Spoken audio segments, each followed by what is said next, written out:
মংপু পৌঁছানোর আগেই আমি মংপুর প্রেমে পড়েছিলাম। কিছু কিছু জায়গা থাকে যাদের সৌন্দর্য গন্তব্যে নয়, পৌঁছে যাওয়ার পথেই লুকিয়ে থাকে। মংপু আমার কাছে ঠিক তেমনই একটা জায়গা। দাওয়াইপানি থেকে ফেরার দিন আমাদের ট্রেন ছিল। সোজা স্টেশনে ফিরে যাওয়ার বদলে পথে একটু ঘুরে নিয়েছিলাম মংপু। আর এখন মনে হয় সেই ছোট্ট সিদ্ধান্তটাই পুরো সফরের সবচেয়ে সুন্দর স্মৃতিগুলোর একটা হয়ে রয়ে গেছে।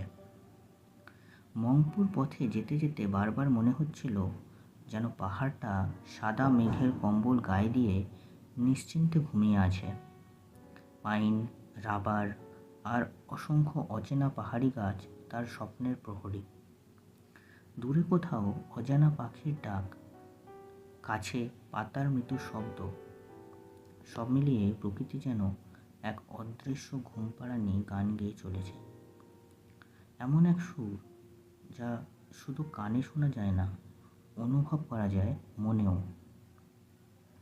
দার্জিলিংয়ের ভিড় আর ব্যস্ততা থেকে একটু দূরে যদি নিরিবিলিতে পাহাড়কে অনুভব করতে চান, তাহলে মংপু হয়ে উঠতে পারে এক অসাধারণ ঠিকানা।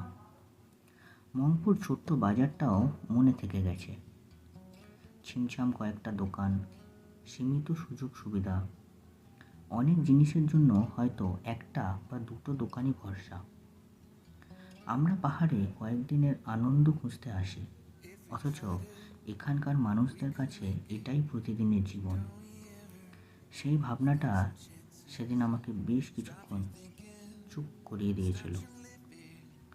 সময় খুব বেশি ছিল না, তবুও গিয়েছিলাম রবীন্দ্র ভবন। মিউজিয়ামের ভিতরে শুটিং নিষিদ্ধ ছিল, তাই কোনো ফুটেজ নেই। তবে সব স্মৃতি যে ক্যামেরায় ধরে রাখতে হয় এমনও তো নয়। 1938 থেকে 1940 সালের মধ্যে একাধিকবার রবীন্দ্রনাথ ঠাকুর এখানে এসেছিলেন। মৈত্রেয়ী দেবীর আতিথেয়তায় কাটানো সেই সময়ের স্মৃতি আজও যত্নে সংরক্ষিত রয়েছে এই বাড়িতে। সাহিত্যপ্রেমীদের জন্য জায়গাটা সত্যি অমূল্য রত্ন। দাওয়াইপানি বা আশেপাশের এলাকায় যারা বেড়াতে আসেন, তারা খুব সহজেই মংপুকে নিজের আইটিনারারিতে যোগ করতে পারেন। সময় থাকলে অহল্যারা ভিউ পয়েন্ট, নামথিং পুকুরি, শিটং কিংবা আশেপাশের পাহাড়ি গ্রামগুলো ঘুরে দেখা যায়। আর কমলালেবুতে ভরা পাহাড় দেখতে চাইলে নভেম্বর থেকে জানুয়ারি আসার সেরা সময়।